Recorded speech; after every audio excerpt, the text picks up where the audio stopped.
我没记错的话，是到底谁有这等本事？灵训的意思是城外夜市。 Halo semuanya, selamat datang kembali.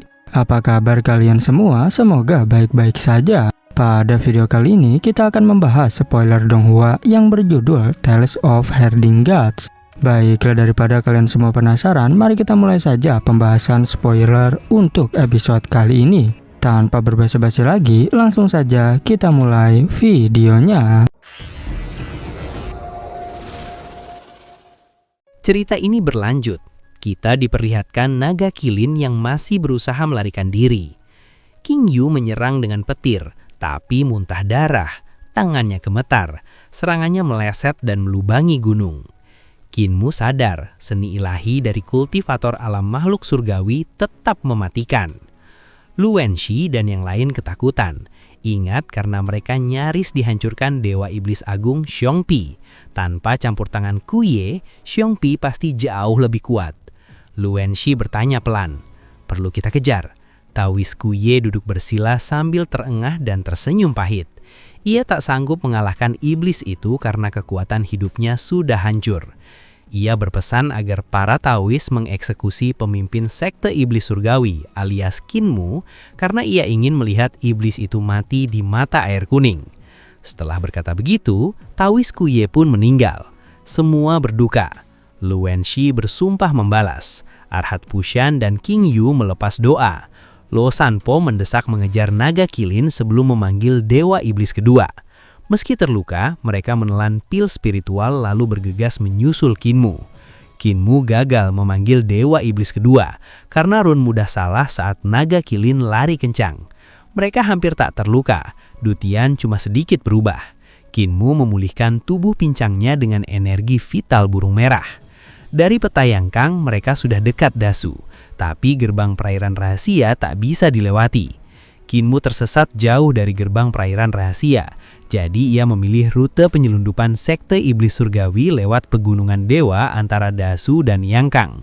Tapi jalur itu dijaga busur otomatis yang menembak mati, dan rute lama itu kabarnya sudah lama ditinggalkan. Ngarai punggungan gunung terpencil jadi satu-satunya jalan Kinmu masuk Dasu dan harus dirahasiakan. Menjelang malam, ia memilih menunggu pagi, sementara pegunungan dewa sudah terlihat menjulang di depan.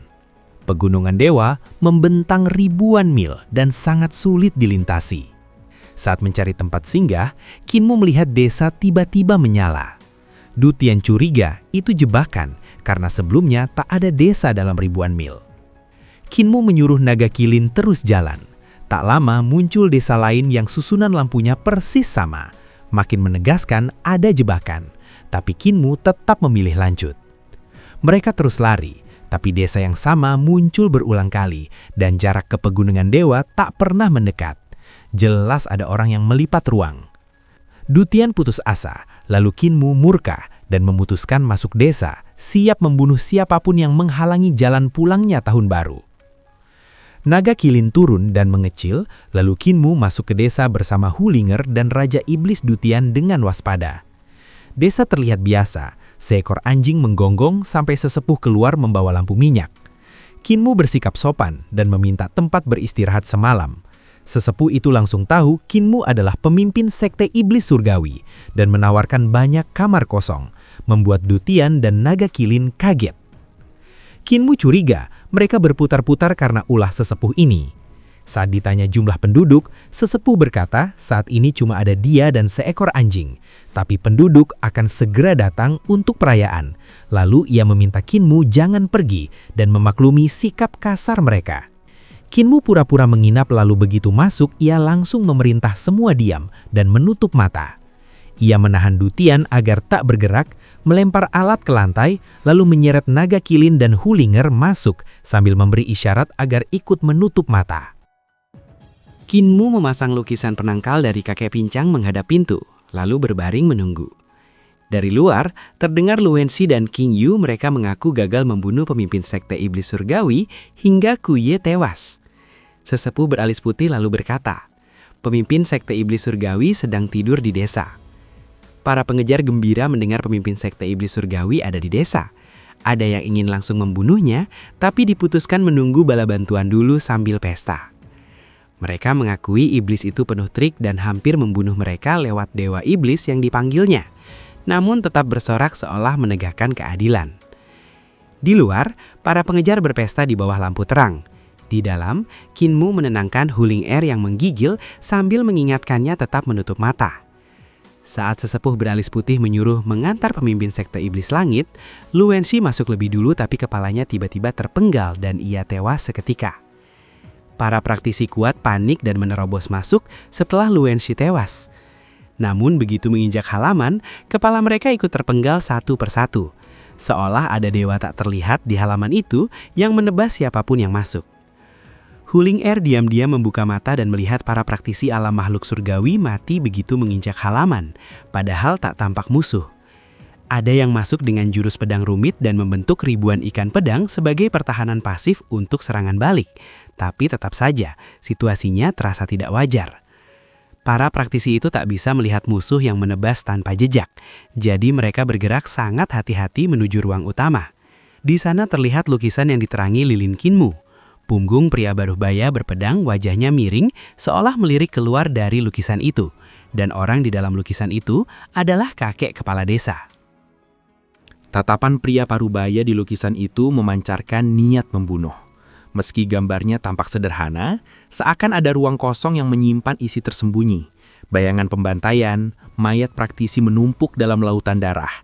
Jiwa-jiwa diseret utusan kematian, dan sosok dewa iblis bertanduk berpesta menjadikan para praktisi sebagai santapan. Seorang ahli alam makhluk surgawi menatap lukisan, lalu kepalanya terpenggal dan ia merasa jatuh ke kegelapan tanpa dasar. Kepalanya menggelinding, lalu Taoist King Shan, sesepuh beralis putih dan satu-satunya ahli besar alam hidup dan mati, mengangkatnya sambil tenang dan bergumam, pedang yang luar biasa. Ia menyuruh yang lain melihat matanya. 8 orang melihat kilat pedang di mata korban. Tebasan itu datang seketika dan membunuhnya. Taoist King Shan menilai sumbernya dari luang utama, lalu menyadari ada lukisan dengan sudut pandangan tertentu. Saat ada yang menyarankan menghancurkan rumah saja, seorang praktisi menembakkan pilar pedang raksasa, bentuk pedang spiral buatan guru kekaisaran Yang Kang, untuk meratakan rumah itu. Praktisi itu ahli jurus pedang spiral warisan guru kekaisaran Yang Kang. Kalau kena, ruang utama pasti hancur, dan Kinmu ikut lenyap. Taoist King Shan buru-buru memperingatkan agar jangan mengalahkan niat membunuh ke lukisan, tapi terlambat. Pilar pedang tertahan penghalang tak terlihat, lalu meledak. Praktisi itu langsung terluka parah. Alisnya robek berdarah, dan ia roboh. Aura praktisi itu meledak dan membuka 6 harta ilahi sekaligus, memaksa yang lain mundur. Di belakang Taoist King Shan muncul dewa berkepala naga setengah turun dari kehampaan. King Shan panik dan berteriak ke ruang utama agar waspada. Kinmu yang pura-pura tidur menyipitkan mata dan melihat sosok pria paruh baya turun dari dinding belakangnya. Pria paruh baya berpedang turun dari lukisan seperti ruh, melayang ke halaman. Ia menghunus pedang, melantunkan syair, lalu mengayun cahaya pedang bergerak seperti ikan dan naga menari. Kinmu tak berani bergerak. Ki pedang terasa menembus ruang dan waktu. Kilatnya tetap terlihat meski ia mengejam. Lalu terdengar desingan tebasan. Cahaya pedang bersilang dan jeritan meledak. Rumah-rumah desa beterbangan hancur. Kinmu sadar kakek tuli memberi jiwa pada kakek kepala desa di lukisan. Lalu semuanya mendadak sunyi. Sosok dari lukisan hendak kembali tapi pecah jadi tinta, menyisakan kertas putih tergantung di dinding. Kinmu menenangkan Huling Er. Sudah aman, tidur dulu karena besok masih jauh. Paginya ia mendapati desa lenyap jadi tanah kosong, yang tersisa hanya separuh halaman atau rumah mereka yang rusak parah. Kinmu lalu menyiapkan sarapan, sementara Huling Er mengatur mekanisme Raja Iblis Dutian, dan kaget melihat keadaan luar. Kilin naga bingung desa hilang, lalu minta sarapan. Pil roh api merah. Setelah itu, Raja Iblis Dutian menanyakan lukisan. Kinmu mengangguk, itu buatan kakek tuli. Termasuk sosok di dalamnya adalah kakek kepala desa. Lalu menyimpan lukisan itu kembali. Dan pada akhirnya, spoiler untuk episode kali ini pun bersambung. Oke, cukup sekian, terima kasih untuk video kali ini. Dan sampai jumpa di video berikutnya. 如今也变得如此，传姑命令，请大雷音宗情。在他杀害秦天王、陆天王时，